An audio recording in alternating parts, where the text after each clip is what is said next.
Hola, buenas tardes, buenos días a todos. Gracias por estar aquí de nuevo con el webinar de hoy del Instituto de Prensa de la CIP. Como ustedes saben, el tema de hoy es la monetización de los contenidos digitales. Es un tema muy especial que es tratado por Carlos Ardila, Carlos Andrés Ardila, que como ustedes saben es el representante comercial para la empresa Protec Media, una empresa de tecnología, de medios de comunicación y para el periodismo muy importante. Y bueno, como ustedes saben, Carlos ha estado muchas veces con nosotros. Yo diría que es un comentarista de los asuntos de la industria periodística de primer orden. Está siempre bien informado, siempre con las últimas novedades. Así que nos vamos a disponer a escuchar lo que nos tiene que decir sobre este interesante tema. Por favor, eh, tienen varias opciones para preguntar cuando llegue el momento. Está, como ustedes saben, la sección de Q&A. Pueden solicitar también el micrófono y también pueden usar el chat para cualquier pregunta. No nos vamos a demorar más y le damos paso a Carlos. Adelante. Muchas gracias, gracias Horacio, como siempre un placer estar aquí, gracias por las palabras y gracias a la CIP por una invitación a hablar de este tema que no se habla tanto como se debería, la verdad, porque tiene ahí eh, tesoros ocultos, por decirlo de alguna manera, y cosas buenas que nos pueden aportar a nuestro negocio, a nuestro día a día, a nuestra industria, a nuestros modelos de monetización. Vamos a hablar de los archivos periodísticos y vamos a hablar del proceso desde la catalogación hasta la rentabilización, ¿no? Eh, Quise empezar con esta imagen que, como bien decía Horacio, es de un actor muy famoso. Eh, Esta imagen es un fotograma de una película que se llama La increíble vida de Walter Mitty. Es una comedia romántica, pero que en el fondo, o como telón de fondo de esa comedia romántica, cuenta entre realidad y ficción la transformación que sufrió la revista Life desde el impreso hasta el digital. La revista Life ya no se imprime más desde hace más o menos unos casi 20 años, unos 18 debe ser, que no se imprime, sino que es totalmente digital, ¿no? Esta película pues cuenta una parte de esa historia. La parte de ficción cuenta la historia de este hombre, que es Walter Mitty, ¿no? Esto está basado en un cuento corto y adaptado para ser adaptado a otras obras, y en este caso, pues para esta película, lo encarna un responsable del tratamiento y catalogación de los miles de negativos de fotografías que llegaban a la revista Life. Entonces, esto además es unos años después de la digitalización de las imágenes, es decir, que esta persona pues era responsable del archivo físico de los negativos de miles, sino de millones de negativos que llegaban a la revista y que se analizaban para decir cuáles se publicaban en la revista, ¿no? Entonces, en esos últimos tiempos de la revista física, cuando se están transformando al digital, recibe esta persona un regalo de uno de esos fotógrafos. Entonces ese regalo contiene tres cosas. Primero, el último rollo que ese fotógrafo ha tomado para la revista Life y está listo para ser procesado, revelado. Además, una billetera como muestra de agradecimiento a esta persona que siempre trabajó con sus fotografías, en el que está impreso el eslogan de la revista Life. Y una nota en la que le dice que la fotografía 25 de ese rollo fotográfico es la quinta esencia de la revista, literalmente la quinta esencia de la revista, es decir, que representa todo lo que es la revista Life y que además es probablemente una de sus mejores fotos, ¿no? Y que él sugiere que sea esa fotografía la portada del último número impreso de la revista Life. Por supuesto, como toda película, cuando este personaje va a revisar la fotografía, pues se encuentra con que ha desaparecido. La fotografía no está ahí, ¿no? Así que empieza ahí la aventura de la búsqueda de ese negativo, literalmente por medio mundo. Entonces, Walter Mitty se atraviesa volcanes, montañas, contrata sherpas para subir cumbres, va en buques, se sube en helicópteros conducidos por, o pilotados más bien por pilotos medio borrachos y todo este tipo de cosas para descubrir, después de hora y media de película, y aquí voy a hacer un spoiler grande de la película, o sea que si no quieren oírlo, pongan mute un momento, y no vean porque la siguiente lámina además lo muestra, para descubrir después de hora y media de la película que ese negativo siempre estuvo en la billetera. Entonces, les voy a pedir que se pregunten ustedes cuántas fotos, cuántos videos, cuántos audios y cuánto contenido crean ustedes en sus redacciones que se queda olvidado no en una billetera,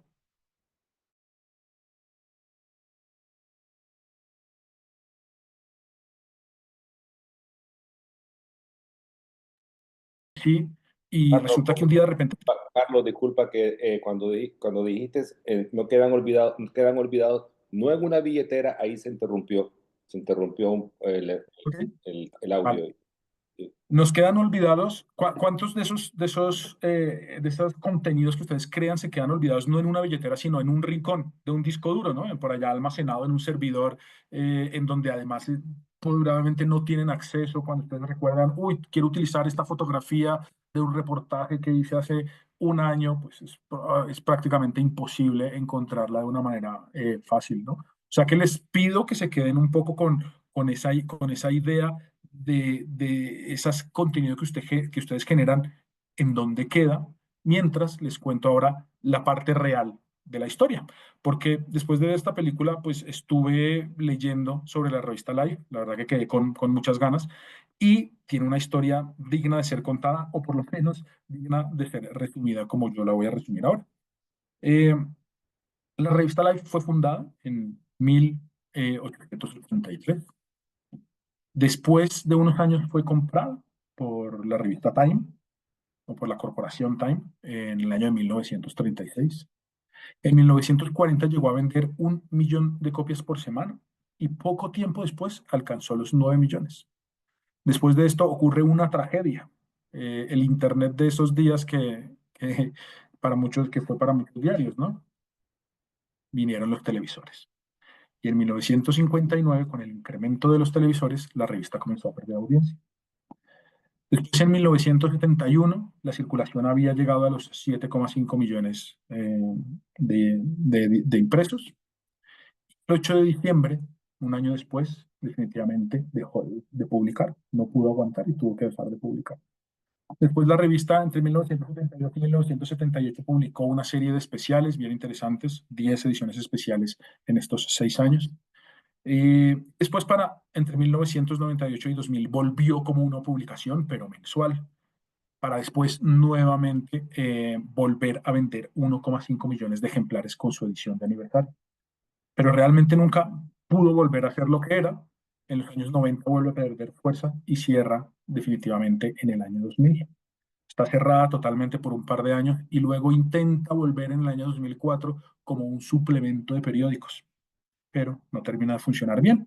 Y finalmente, el 20 de abril del 2007 deja de imprimirse y se transforma 100% en digital. Entonces, yo creo que esta historia pues, nos tiene que dar aliento de alguna manera, porque si un ícono como la revista Life ha sufrido todos estos altibajos y al final siempre se ha resistido a desaparecer, por más turbulencias que tengamos nosotros en la industria, pues tenemos que pensar que siempre hay que seguir intentándolo y hay que intentar encontrar formas de hacer las cosas que nos permitan subsistir y ser rentables, ¿no?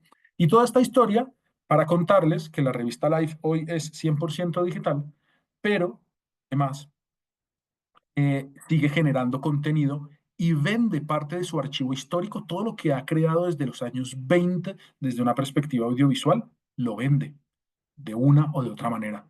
De hecho, tienen un equipo de personas que su trabajo es salir a buscar proyectos con universidades, con instituciones de investigación, con entidades para poder rentabilizar todo ese archivo tan vasto que tienen, ¿no?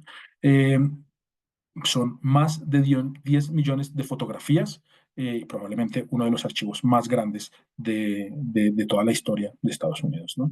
Y también, no solamente mediante este tipo de colaboraciones o mediante este tipo de B2B, podríamos decirlo, sino también dándole acceso al público en general.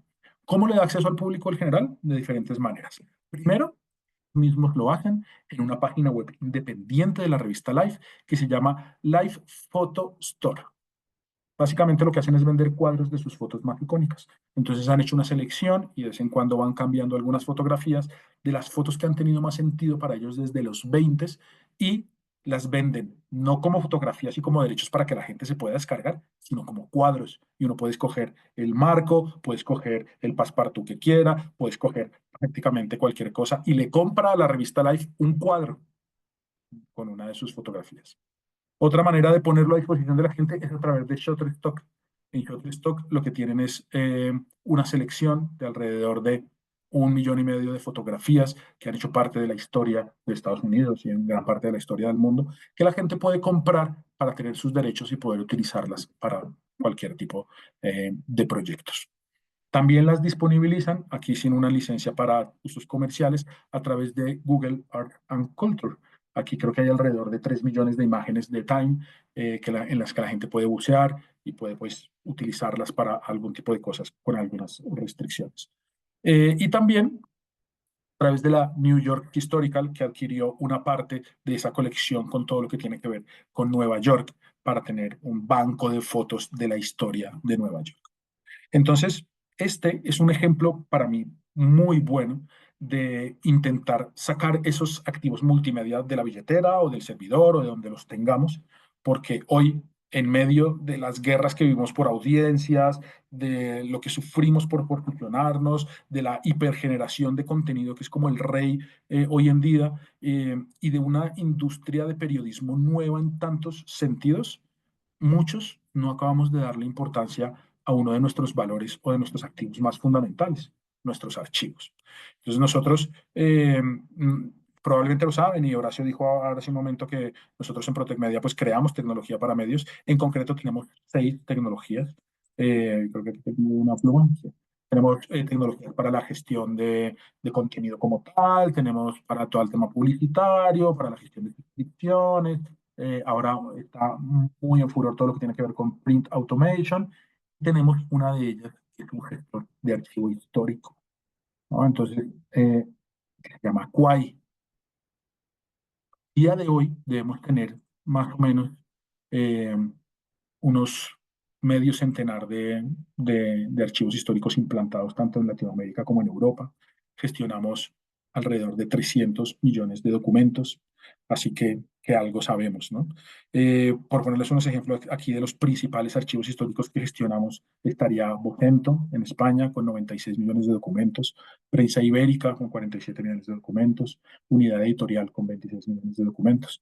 Y ahora estamos en la implantación en este momento de uno de los que va a ser probablemente los archivos periodísticos más grandes del continente en el Grupo Clarín, en Argentina.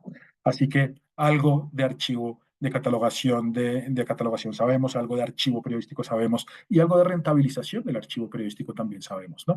Y opinamos que hay 5 razones principales por las que todos los medios deberían tener en cuenta para poder para tratar con más cariño sus archivos fotográficos, para dedicarle más atención, para dedicarle más recursos, para dedicarle más esfuerzo, ¿no? Y aquí les voy a enumerar y les voy a poner ejemplos de cada uno.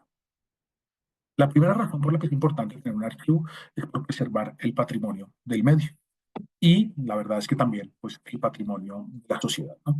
Y aquí tengo un ejemplo que no estaba en esta presentación hasta hace unos días, y es del diario Hoy de Ecuador, fundado en 1982 y obligado a cerrar por el gobierno de Correa en el 2014. Este fue el primer periódico en Internet de todas las Américas y tuve una charla hace unos días con Jaime Mantilla, que fue su fundador y además es expresidente de la JIP, una charla bien interesante en donde me contó algunos de los detalles de cómo se vivió eso del hoy, ¿no?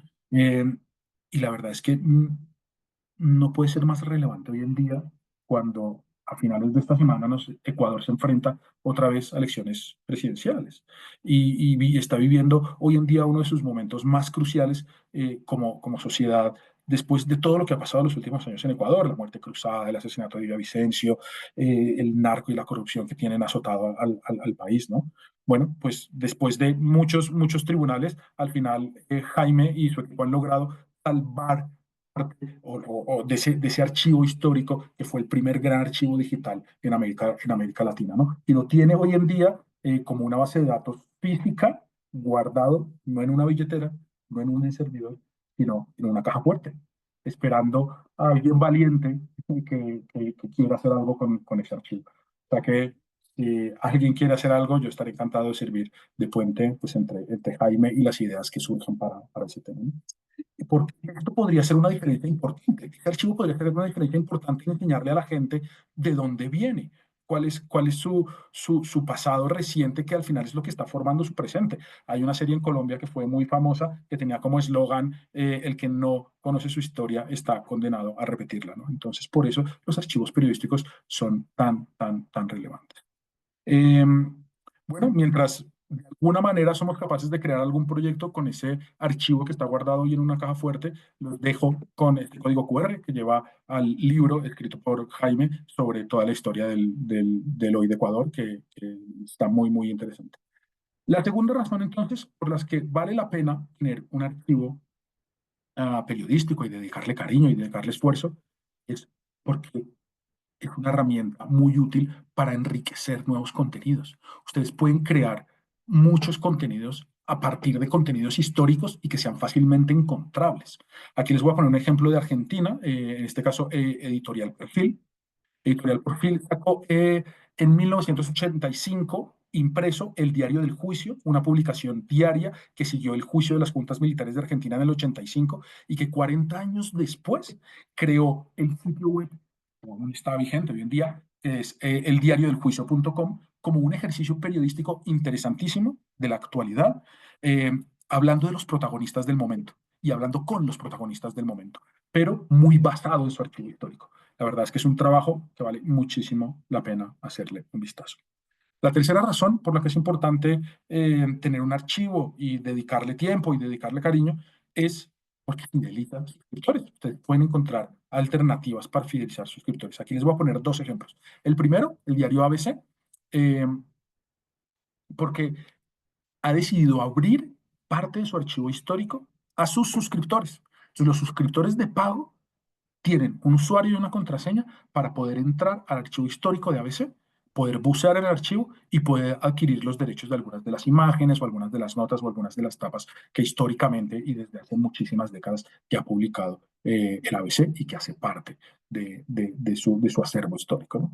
Y el segundo ejemplo que les voy a poner en este sentido tiene que ver con Clarín, que lanzó hace ya algunos años eh, eh, una página web para que la gente pudiera consultar la portada del periódico del día de su nacimiento. Entonces, inicialmente era un servicio que era para suscriptores, le llegaba automáticamente al suscriptor la portada de su nacimiento, pero luego, como ya lleva un tiempo, pues terminó abriéndose a todo el mundo. Entonces, es nuevamente parte del archivo histórico de Clarín abierto a la gente para que la gente pueda consultar la tapa de fechas determinadas y a partir de ahí pues pueda utilizar. Entonces vamos ya a tres razones. La cuarta razón para dedicar esfuerzo y dedicar cariño a mantener un archivo histórico es la distribución de contenidos. Aquí les voy a poner un ejemplo de Servimedia. Servimedia utiliza nuestro Quai también para toda la gestión de sus archivos. Servimedia es un producto de la ONCE en España y están especializados en periodismo social, notas que tienen que ver con discapacidad, medio ambiente, personas mayores, este tipo de periodismo, ¿no? Y utilizan Quai como una herramienta de producción de las notas. Ellos crean las notas y crean todos sus contenidos directamente sobre el DAM, directamente sobre el gestor de archivos. Y a partir de ahí también directamente los distribuyen. Entonces, la redacción y lo que hace es crear los contenidos directamente en el DAM, quedan disponibles para que el resto de medios de comunicación de España los puedan consumir. Como son notas muy específicas, pues la verdad es que tiene bastante éxito. Resultado, elabora aproximadamente 45.000 notas cada año que se distribuyen a 130 medios de comunicación del país, generando más de 100.000 inserciones anuales en estos medios de comunicación. Evidentemente, a cambio de una suscripción de estos 130 medios. Entonces hay un modelo de negocio claro y contundente detrás de esta gestión de archivo histórico. Y la quinta razón por la que es interesante dedicarle esfuerzo a los archivos es ya directamente por la venta de contenidos. Ya lo vimos con la revista Live, pero nosotros somos testigos de algunos de esos casos. Hoy les traigo uno concretamente, el de Unidad Editorial. Para quien no conozca Unidad Editorial, es el grupo grande del que hacen parte El Mundo, Expansión, Marca, Hotelva en España. Y para poder rentabilizar su archivo histórico, porque ellos utilizan Quai para guardar todas sus fotos, todas sus notas, todos sus videos, utilizan nuestro sistema para toda la gestión documental, pero para rentabilizarlo decidieron hacer algo súper agresivo y que fue directamente crear una página web y abrirla y conectarla directamente con su archivo histórico para que cualquier persona pueda navegar y comprar una fotografía. Entonces el usuario puede comprar allí directamente contenido, adquirir derechos para un tipo de publicación o para otro, y es un ejemplo bien, bien interesante de cómo directamente, y digamos que muy limpio, porque simplemente crear una página web, que sabemos hoy todos que es muy fácil, y conectar, darle publicidad, y por otro lado, conectar el archivo directamente para que la página web, en este caso, sea una pasarela para que el usuario consulte el archivo directamente en el mismo sistema, ¿no? Entonces, en resumen, 5 razones por las que es importante tener un archivo, dedicarle cariño, dedicarle esfuerzo, es pues, porque nos sirve para preservar, para enriquecer, para fidelizar, para distribuir y para vender. Y sí, todo esto obviamente que suena así muy bonito, pero la gran pregunta que probablemente tendrán muchos es, bueno, si yo quiero hacer esto, lo que voy a necesitar es un ejército de personas que se ponga a documentar todo lo que tengo, que se tenga que documentar todos los videos que genero hoy en día, porque hoy en día generamos más contenido audiovisual que nunca y eso no tiende a bajar, al contrario, tiende a subir más. Entonces se pensaría que vamos a necesitar un equipo muy grande de personas, que vamos a necesitar un departamento quizás que se dedique a esto y pues la verdad es que no, hoy en día no hace falta. Así que quisiera terminar esta pequeña charla pues contándoles un poquito nosotros en Protec Media cómo hace un tiempo nos venimos imaginando el futuro y lo estamos trayendo al presente, porque hoy la tecnología nos permite herramientas o nos da herramientas para hacer cosas de manera desatendida y que nos puedan servir para, para, para pensar en este tipo de diversificación de ingresos, ¿no? Les voy a pedir entonces que hagan conmigo un ejercicio de imaginación, que piensen que tienen ustedes 10 reporteros en diferentes lugares, cada uno cubriendo eventos diferentes. Hay uno de ellos en concreto que está cubriendo un congreso fuera de la ciudad que dura 2 días. Y esto es esa persona, una o dos personas van a cubrir ese evento de 2 días y van a sacar fotografías, videos, pequeñas notas del evento y van a ir creando notas para el día a día, ¿no? Para las redes sociales, van a ir creando notas para una nota pequeña en la página web, pero luego van a ir también acumulando este contenido para el final de la semana, crear un especial sobre ese evento, ¿no? Entonces quiere crear una pieza periodística de más profundidad y de más calidad para el fin de semana, ¿no?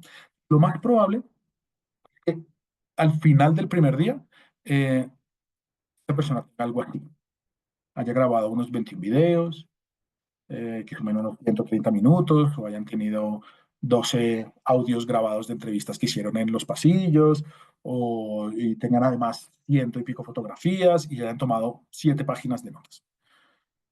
Probablemente las páginas de notas verían algo así. Bueno, seguro que periodísticamente se podría hacer mucho mejor. Aquí lo que importa es el concepto, ¿no? Lo que sí es casi seguro es que la carátula del evento se vería algo así. Lo normal es que periodista o estos dos periodistas cuando vayan a comenzar a trabajar en su pieza para el fin de semana, decidan hacer cosas como, bueno, pues tú miras las fotografías, yo miro los videos, nos sentamos, vamos catalogando dónde está cada cosa, miramos las notas también para ver en dónde está cada una de las cosas que vimos interesante y así comienza, digamos que un trabajo muy manual que dependiendo de la cantidad de insumos que hayamos generado, pues nos va a tardar 1 hora, 3 horas, 5 horas, un día de trabajo, incluso únicamente tratando de documentar eso, ¿no?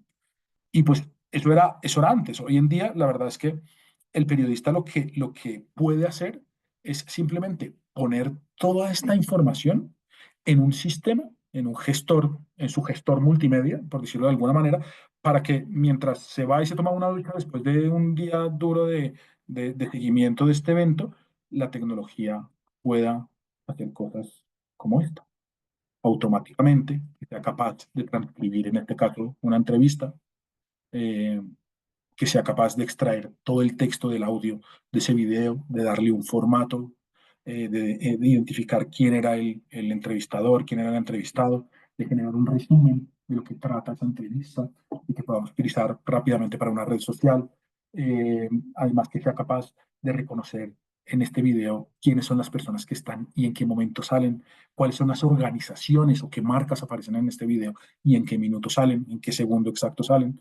Eh, y también etiquetar automáticamente todo el contenido del video para que quede desde ese mismo momento buscable por la redacción, y no vaya ni a ninguna billetera ni a ningún servidor en el que no se encuentra nunca nada, sino que siempre sea totalmente buscable por la redacción y fácilmente encontrable, ¿no? Entonces, ese trabajo que antes duraba 1, 3, 5, 7, 9, 10 horas, hoy dura 0 horas. Hoy dura 0 horas y además queda realmente como un activo para el medio, con el cual se pueden hacer muchas cosas más para las que fue creado. Entonces, por un lado, la tecnología. eh, bueno, por otro lado, me falta una cosa que había enlazado. Otro lado, otra cosa que podemos hacer es directamente que además nuestro sistema esté conectado con nuestro CMS, para que nuestros CMS también pueden hacer cosas como traer la entrevista automáticamente sin haber tenido que hacer nada, que automáticamente el sistema me identifique la entrevista y me pueda generar automáticamente sugerencias de títulos o de subtítulos, o que me cree resúmenes, o que analice el texto y me diga quizás aquí podemos hacerle unos cambios desde una perspectiva SEO para mejorarle, o muchas cosas más. Aquí hay algunas de las funcionalidades, pero la verdad es que aquí el límite es la imaginación. Entonces, tecnologías, la verdad, como las de reconocimiento facial o reconocimiento de marcas o OCR en general y computer vision, eh, y todas las tecnologías de procesamiento avanzado audiovisual abren un mundo total de posibilidades a la generación de ingresos alternativos y de la salvaguarda de los patrimonios que hace unos años, pues la verdad es que eran totalmente impensables, ¿no? Entonces, esto era un poco en general lo que quería hablar con ustedes, lo que les quería mostrar, un poco cómo vemos nosotros, cómo debería ser la gestión de los archivos. Los invitamos a que piensen cada vez más en sus archivos, a que piensen lo que hay detrás de ellos. Esto, digamos que hace parte de las conversaciones que yo tengo constantemente con diferentes medios de comunicación, diarios de diferentes países, de los que siempre nos vamos nosotros llevando como experiencias, como buenas prácticas, y que estaré encantado pues de hablar con ustedes. A mí la verdad que será un placer seguir esta conversación o seguir desarrollando esta conversación sobre la tecnología en general de la industria, en este caso, pues todo lo que tiene que ver con archivos, pero también todo lo que tiene que ver con contenidos, todo lo que tiene que ver con posicionamiento, con audiencias, porque al final es lo que hacemos, ¿no? Así que aquí les dejo en este QR mi perfil de LinkedIn, pero también les dejo mis datos y lo dicho, yo encantado de conocerlos y encantado de llevar esta conversación a otros escenarios, ¿no? Eh, y lo que quería hacer era pues una conversación muy concreta sobre nuestra perspectiva de los archivos históricos, para quizás dejar un poco de espacio para la conversación. O sea que por mí, Horacio, adelante. Muchas gracias, Carlos Andrés. De verdad que ha sido interesante todo tu planteamiento, toda tu información. Sí, como les decía, podemos hacer preguntas a partir de este momento, ya sea en el chat, ya sea en el apartado para preguntas y respuestas o a través de la solicitud del micrófono. Miro, Carlos, que Mariano Rinaldi, del Litoral de Santa Fe, ofrece un ejemplo de cómo ellos monetizaron o presentaron, utilizaron sus archivos en el aniversario de la reforma constitucional. Dice él que en la web publicaron una crónica periodística, las crónicas periodísticas en relación a aquel día. Yo te pregunto, y da un web, comparte también él en la web para que los participantes puedan ver esa experiencia. La imaginación es el límite, ¿no? Para este tipo de forma en que se puede monetizar y se puede utilizar o reciclar, llámese como sea, los archivos. ¿Se te ocurre a ti alguna novedad, alguna forma innovadora que se ha hecho, que se ha utilizado los archivos en algún medio, por ejemplo? Mira, por ejemplo, uno de los casos que hablé ahora de unidad editorial, tiene un caso bien interesante, que es lo que tiene que ver con Diario Marca. Eh, Ellos encontraron un nicho de explotación de las fotografías que hacen del seguimiento al fútbol en España, porque en China, sobre todo, hay mucha gente que sigue la Liga Española, hay muchos fanáticos en Asia en general, hay muchos fanáticos de la Liga Española. Ellos encontraron un hueco de comercialización de las fotografías del seguimiento a los eventos futboleros de España para vendérselos a las agencias de noticias de China y ha encontrado un hueco ahí bien interesante. Qué bien. Hay una pregunta también, ¿cómo juega la propiedad intelectual en la relación medio-fotógrafos? Mm, Depende. A ver, esto es una pregunta amplísima. O sea, yo creo que la propiedad intelectual no dice cómo tiene que ser la relación entre el fotógrafo y el medio, sino establece cómo se tienen que proteger las obras, pero es el medio y el fotógrafo el que tienen que decidir entre ellos cómo va a ser esa propiedad intelectual. En general, lo que pasa a lo largo y ancho del continente es que la propiedad intelectual o sea, la propiedad intelectual de autoría nunca se puede quitar, nunca. El que es el autor y va a ser el autor siempre. Si yo compro los derechos de un libro, no puedo decir que yo soy el autor del libro. ¿No? El autor siempre va a ser el autor. Entonces, el fotógrafo siempre es el autor, pero la propiedad intelectual, cuando la propiedad intelectual es del medio, que es lo que pasa en la mayoría de casos de las fotografías que toma su equipo, el derecho que tiene es a rentabilizar y hacer lo que quiera con esas fotografías, pero no es un derecho de autor. Yo te hago una pregunta, Carlos. En este tema, los diarios o los medios, mejor dicho, legacy, tienen una ventaja, ¿no? Sobre los diarios, digamos, nativos, digitales, que están comenzando sus archivos. Me imagino, por ejemplo, el archivo del histórico del comercio de Lima o del Tiempo en Bogotá. O sea, deben de ser, o sea, no hay manera de competir con eso, ¿no? ¿Qué pueden hacer los medios nativos para monetizar sus contenidos que están archivados en alguna parte? Y me hiciste acordar además de el grupo GESE en Panamá. Tiene dos diarios, Legacy, El Siglo y La Estrella. Y ahora no me acuerdo cuál de los dos, pero uno de ellos dos es más antiguo que el país, es más antiguo que Panamá. O sea, nació antes el periódico que Panamá como país. Entonces sí, hay archivos bien interesantes, hay salas de archivo que son, uff, que dan mucho respeto, ¿no? Pero digamos que aquí encontrar un modelo de comercialización de sus activos o su patrimonio histórico no depende de la cantidad. Claro, ahora veamos el ejemplo de la revista Time, que tiene pues, no sé, millones y millones y millones de fotografías. Pero lo que hace la diferencia no es la cantidad, lo que hace la diferencia es qué nicho encuentras tú para al que poder venderle tus contenidos o qué modelo de negocio encuentras. Si tú, por ejemplo, hay un caso muy particular de México que genera contenido únicamente para temas financieros que se llama IDC Online en México. Entonces es un portal que genera contenido únicamente en temas fiscales, tributarios, y no es un legacy. Probablemente si lo comparamos con un legacy, el tamaño de su archivo histórico debe ser, pues, no sé, 100 veces menos probablemente, o incluso más, incluso menos. Y lo que ha encontrado es un nicho al cual rentabilizar contenido evergreen, por decirlo de alguna manera, una y otra vez. Entonces uno puede comprar acceso a determinados contenidos del archivo histórico, porque al final son más o menos evergreen, y sin tener que tener un acervo digital enorme. ¿Ya? Eric Palacio pregunta, ¿cómo trabajar en la catalogación de periódicos antiguos? ¿Cómo extraer los metadatos? Si saben si es posible, cómo hacerlo. Sí, claro, lo que pasa es que aquí hay un tema más de recursos, ¿no? Aquí hay un tema más de catalogar siempre es posible. Tendríamos que ver físicamente cómo están esos documentos, pero luego tienen que pasar por un tipo de proceso que implique microfilmación o que implique algún tipo de escáner. o algo así. Pero digamos que eso ya está muy avanzado. Una vez lo tenemos digitalizado, pasarlo a un archivo tipo DAM, como el que yo mostré ahora, que es Quai, que es el que tenemos nosotros.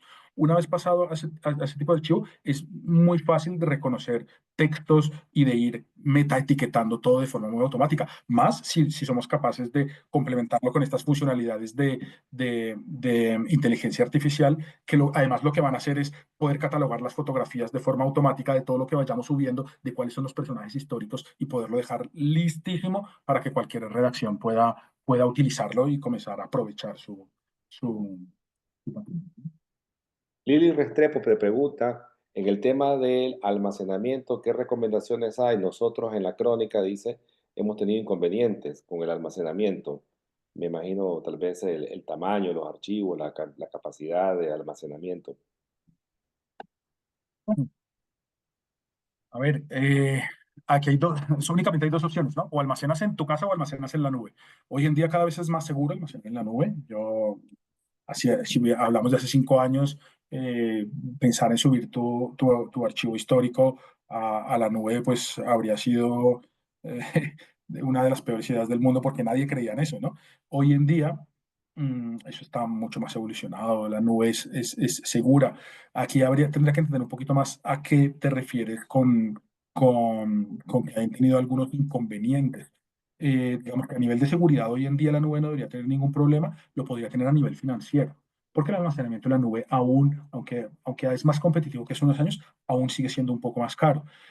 Nosotros aquí hemos experimentado con cosas como mantener la funcionalidad en la nube, pero mantener el archivo histórico como tal abajo. Sí es cierto que eso podría tener algunos problemas de latencias y que no sea tan rápido como nos gustaría, eh, pero al final pues logras que sea financieramente más eficiente, ¿no?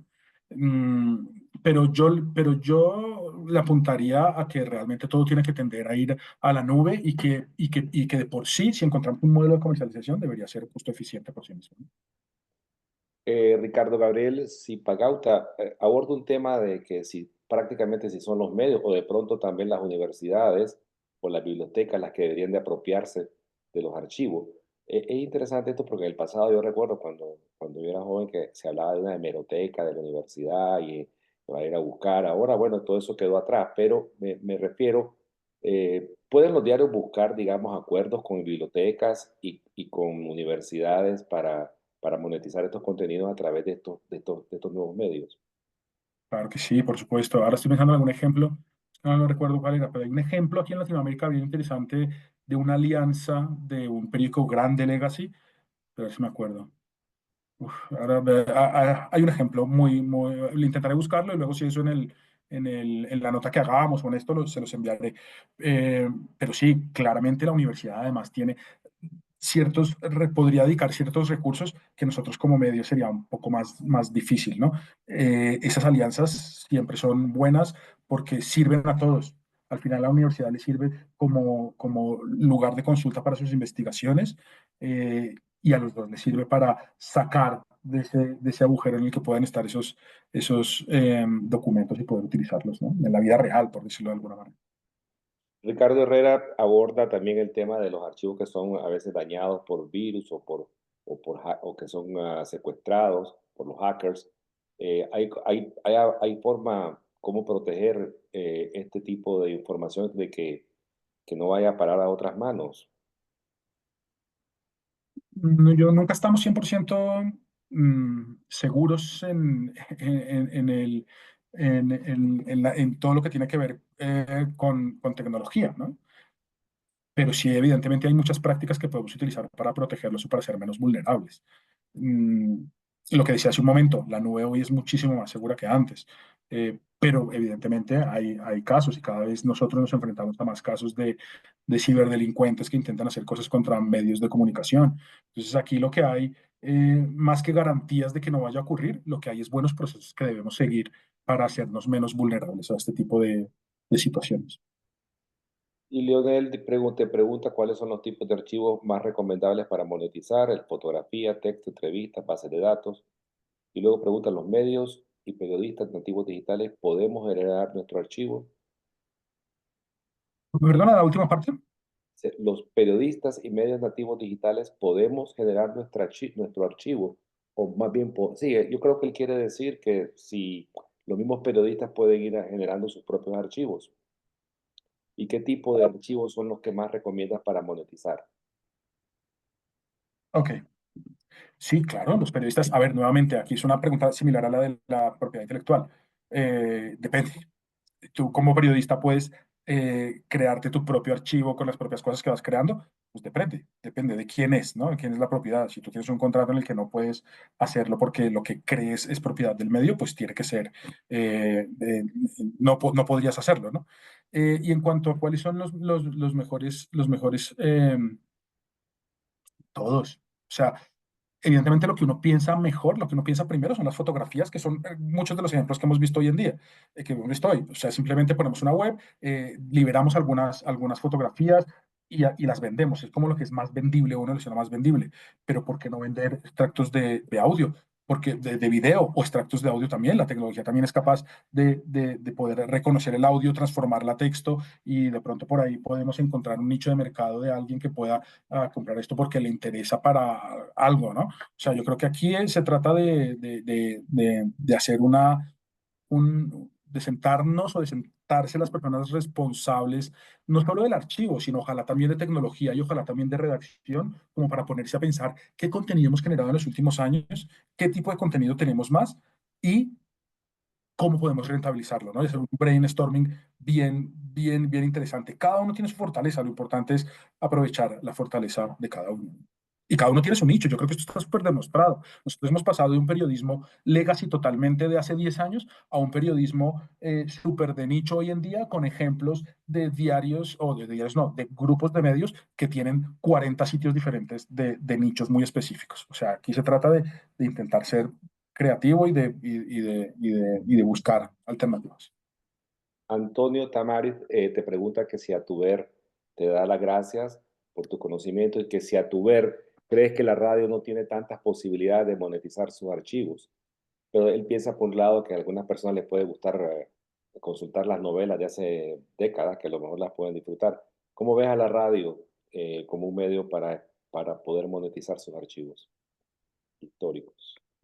Lo veo totalmente factible. El podcasting es de las líneas de contenido que más crecen en el mundo, en el mundo, en todo el mundo. En todo el mundo. Estoy seguro que los archivos de audio, como lo que dije hace un momento, o sea, estos archivos de audio también pueden los archivos de audio también pueden ser procesados, se pueden almacenar, se pueden transcribir, es decir, que se pueden buscar, también se pueden vender como cualquier otro archivo multimedia. Supongamos que eso que decías de las novelas, bueno, vayamos un poco más, las radionovelas. ¿Tú crees que si tú rescatas las radionovelas que se hacían en los años, no sé, invento, 40 o 50, las remasterizas o las no tendría una audiencia de eso? Yo estoy seguro que sí, segurísimo. Y luego Mario Rinaldi te pregunta que dónde se consigue Quai y añade que ellos están digitalizando en formato JPG y que están a la mitad del proceso y tienen, tomando en cuenta que es un medio de 105 años de historia. ¿Dónde se Perdona, consigue no te escuché la primera parte. ¿Quién era? Quai? Dice, ¿cómo se adquiere Quai? No, no, ya, pero ¿quién preguntaba? Es que ¿Perdón? ¿quién preguntaba? Mariano Rinaldi Ah, pregunta. Mariano. Ah, Mariano, vale. Carlos, te consulto lo siguiente. ¿Quai cómo se adquiere? Nosotros estamos digitalizando en formato JPG. Estamos a la mitad del proceso, teniendo en cuenta que el medio tiene 105 años. Ese es Bueno, Quay es muy fácil de adquirir. Hablamos y nos sentamos y lo mostramos y simplemente llámame, escríbeme y lo hablamos y te lo mostramos, claro que sí, claro que sí. En este eh, mismo, ahora en este momento que decía, nosotros debemos tener más o menos unos 50 sistemas de estos, muchos en Latinoamérica, muchos en Europa, y son instalaciones que hoy en día son muy sencillas, por decirlo de alguna manera. Digamos que muchísimas se hacen fácil, se implementan fácil, son muy user-friendly, o sea que tenerlo no es difícil. sí, Erika Díaz trabaja en una universidad, dice, en el área de comunicaciones y maneja un archivo fotográfico audiovisual. Todo se guarda en un servidor NAS. ¿Cómo crees que se podría monetizar? Pienso que sería más como un material genérico. ¿Entiendes? ¿Captas la pregunta? Sí, sí, sí, sí, sí, sí, sí, sí, sí. Sí, claro, o sea, yo creo que ahí la respuesta es la misma. Básicamente, sí, podría ser, pero al final depende de qué es lo que tengas, ¿no? O sea, la respuesta, la respuesta es de qué es lo que tengas. Al final, si tú tienes todo eso en una cabina de discos, pues tienes que comenzar haciendo un inventario. ¿Qué tengo? ¿Qué tengo? Y a qué le quiero apostar para sacarlo de la cabina de discos y llevarlo al mundo exterior, ¿no? Entonces yo diría que eso. Y Alejandro Vesga también tiene interés en Quake. Eh, igual, yo creo que es bueno que dejes tu correo si alguien no lo ha tomado todavía o no lo ha captado. Sí, Puedes, claro, puedes compartir claro, ahora claro. en el chat. También atrás se me quedaba una pregunta, dice, un saludo a todo el chat, si nos pueden compartir experiencias con hardware de scanners. Y luego también Eric Palacios habla que qué herramienta utiliza para extraer los textos, para extraer el texto de los archivos digitales. No sé si quieres contestar esa pregunta, si tienes respuesta. ¿Qué No, herramienta? mira, estoy poniendo mi correo electrónico en el chat para que quiera escribirme y voy a dejar mi teléfono también. Ujú. Eh, no, a ver, no, de escáneres no, no entiendo, no puedo contestar de escáneres, pero de lo otro sí te, no, porque ni idea, ni idea. Pero del otro sí te puedo decir que pues la tecnología que utilizamos es todo lo que tiene que ver con OCR, ¿no? Es toda la tecnología que se utiliza para analizar el texto, para entender lo que está escrito y que quede buscable y utilizable. Juan Gómez dice de que he indagado y que ha visto que la New York Times permite consulta en su archivo histórico y da ahí una dirección. Dice Qué Raquel bueno. Sánchez, que te pregunta, soy Raquel del portal de periodismo ambiental independiente Son Playas de Mazatlán, México. Hola Raquel. He pensado en imprimir una revista con una selección de las mejores notas y reportajes que hemos publicado en los últimos 6 años para luego distribuirla en consultorios, instituciones educativas y establecimientos. ¿Te parece buena opción? Sí, claramente, absolutamente. Claro que sí, claro que sí. ¿Me decías medio ambiente? ¿Medio ambiente puede ser? Sí, dice periodismo ambiental independiente, se llama Son Playas el medio. Sí, ¿Perdón? te- tendría que verlo un poquito más, pero la respuesta contundente, absoluta, es sí. Es cuestión de encontrar el modelo de negocio. Mazatlán, Culiacán, bueno, todo Sinaloa en general, yo creo que hoy en día necesita más que nunca este tipo de periodismos, ¿no? O sea que sí, sí, sí, sí, sí, claramente. Bueno, yo creo que por ahora no hay más preguntas, pero te quería yo hacer una porque la experiencia que yo tengo en la Claro, búsqueda de archivos históricos, Carlos, es que a veces son muy lentas o no está la información que uno busca. Por ejemplo, ahora con la inteligencia artificial y todo esto, si yo busco Carlos Eduardo Ardila en los archivos del Tiempo de Bogotá, yo quisiera encontrarme con varias opciones. Pero seguramente me salen muchos Carlos y muchos Ardilas que no eres tú. Entonces yo digo, ¿cuándo vamos a llegar al momento en donde lo que querramos buscar en realidad esté indexado de manera que se pueda conseguir rápido? Porque hay una frustración a veces con los archivos históricos que es obvia porque es una cantidad de información descomunal. Se está avanzando hacia eso, se está tratando de mejorar digamos, podríamos decir, el feeling del usuario de estas herramientas de búsqueda en archivos. Es algo que podemos esperar que vaya mejorando con el tiempo. a ver, yo la buena noticia de eso es que ya está, eso existe. Lo que pasa es que, a ver, perdón, voy a poner un momento mi pantalla y les dejo nuevamente mi correo y esto porque, a ver, para que lo tengan. Eh, no, eso ya existe, Horacio. Lo que pasa es que no existe en todos lados, porque cada uno utiliza su propio archivo. Yo conozco algunos archivos que evidentemente, en los que evidentemente la búsqueda es frustrante, ¿no? No acabas, o sea, al final es casi que lo mismo que tenerlo entre una billetera o entre un disco duro allá que nunca nadie va a ver.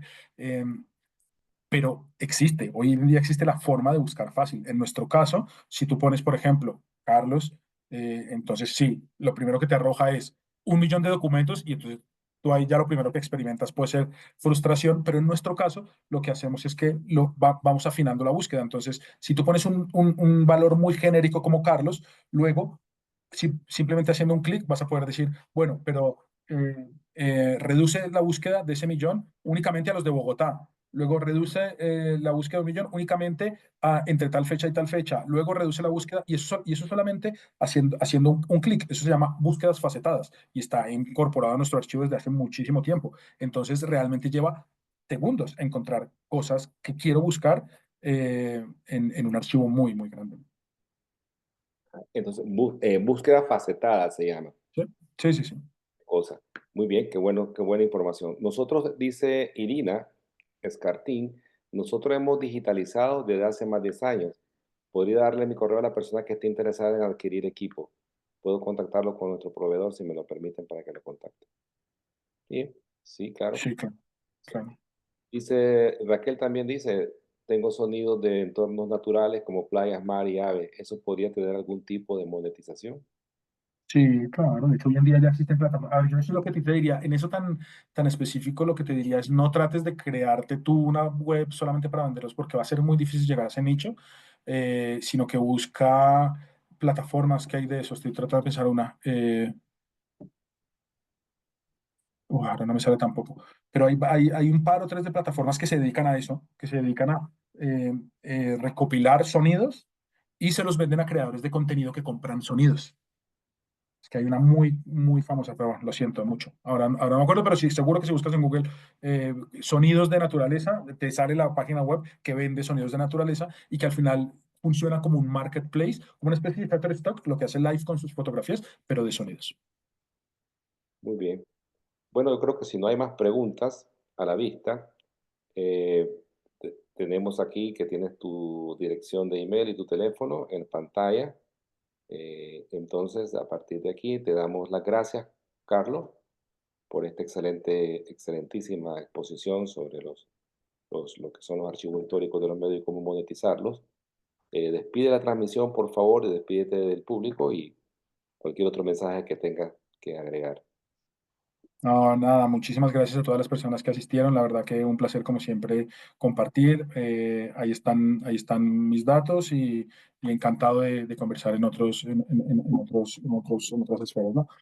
Gracias por la oportunidad, Horacio. Un saludo a ti, un saludo a Paola, a todas las personas que hacen parte de la... Muchas gracias a la persona que pregunte y a las que puedan estar interesados. Sí, esta tarde, dentro de unas 3 o 4 horas, va a estar esta grabación en la página web, de YouTube de la Sociedad Interamericana de Prensa. Ahí quedará disponible para todos ustedes. Muchas gracias. Hasta Bueno, luego, Carlos. Hasta luego, todos. buenísimo. Ok. Gracias. Hasta luego. Adiós.